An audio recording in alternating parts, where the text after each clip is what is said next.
Hello student, स्वागत है आपका मेरी नई वीडियो में। आज मैं आपको बताने वाला हूँ एक्सरसाइज 6.5 का क्वेश्चन नंबर 1 का थर्ड पार्ट। क्वेश्चन नंबर 1 जो है ये दिया गया है कि इसमें 3 भुजाएं दी गई हैं और ये बताना है कि इन भुजाओं से बना हुआ कौन समकोण त्रिभुज है या नहीं है। तो भुजाएं हमारे पास हैं 50 सेंटीमीटर, 80 सेंटीमीटर और 100 सेंटीमीटर। तो यहाँ पर हम सोल्यूशन में क्या करेंगे, मान लेंगे कि भुजा ए जो है वो 50 सेंटीमीटर ए है और बी जो है वो 80 सेंटीमीटर है और सी जो है वो 100 सेंटीमीटर है। अब यहाँ पर सबसे बड़ी भुजा सी है, 100 सेंटीमीटर है। अब हम यहाँ पर लिखते हैं, चूँकि दो छोटी भुजाओं के वर्ग का योग, छोटी भुजाएं ए और बी है तो ए स्क्वायर प्लस बी स्क्वायर, ये देखेंगे कितना आएगा। ए है 50 तो 50 का स्क्वायर प्लस बी है 80 तो 80 का स्क्वायर। 5 का स्क्वायर 25 और एक जीरो का स्क्वायर 2 जीरो। 8 का स्क्वायर 64 और एक जीरो का स्क्वायर 2 जीरो। जोड़िए 0 0 0 0 0 0 5 4 9 2 6 8, इतना आया। तथा अब हम देखेंगे सी स्क्वायर, बड़ी भुजा का वर्ग सी कितना है, 10 है। तो 10 का स्क्वायर करेंगे तो 10 का स्क्वायर कितना आएगा, 10 नहीं है, सी हमारे पास 100 दिया हुआ है। बड़ी भुजा, सबसे बड़ी भुजा 100 है तो 100 का स्क्वायर करेंगे तो 1 का स्क्वायर 1 और 2 जीरो का स्क्वायर 4 जीरो, 1 2 3 4।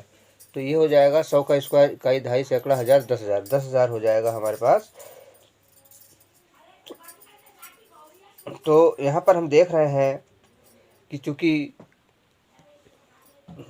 समकोण त्रिभुज जब बनता है तब कब बनता है समकोण त्रिभुज, जब समकोण त्रिभुज जब होता है जब छोटी दो भुजाओं के वर्गों का योग बड़ी भुजा के वर्ग के बराबर आ जाता है।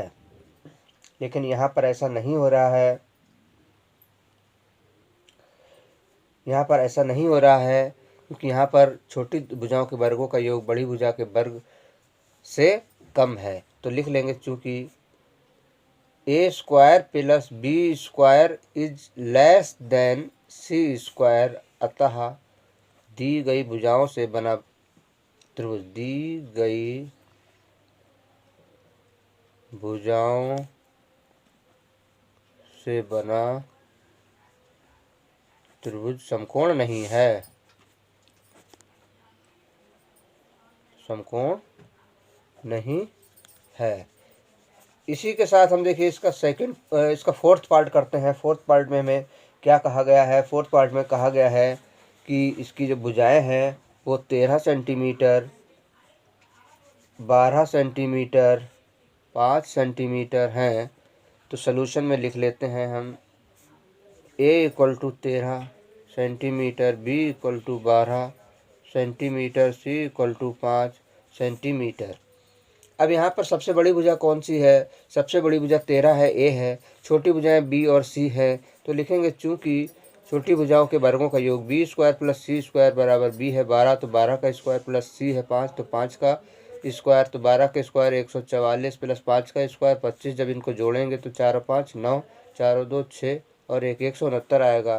तथा बड़ी भुजा का वर्ग, बड़ी भुजा सी है ना, बड़ी भुजा ए है तो ए का वर्ग, ए का वर्ग, ए कितनी है 13 है तो 13 का वर्ग कितना आएगा, 169 यानी 169, 169 आएगा। अब यहाँ पर देखिए, चूँकि ए स्क्वायर बराबर है बी स्क्वायर प्लस सी स्क्वायर, यानी बड़ी भुजा का वर्ग शेष दोनों भुजाओं के वर्गों के योग के बराबर है, अतः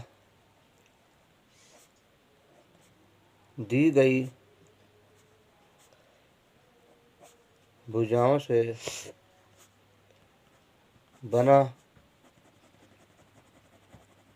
त्रिभुज, कोण नहीं बना त्रिभुज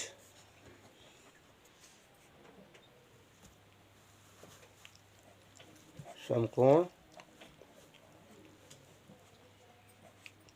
त्रिभुज है।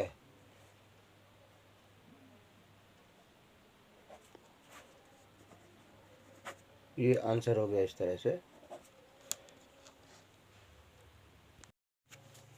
अतः इस त्रिभुज का जो कर्ण होगा वो 13 है, सबसे बड़ी भुजा जो होगी वही इसका कर्ण होगा, यानी 13 सेंटीमीटर है।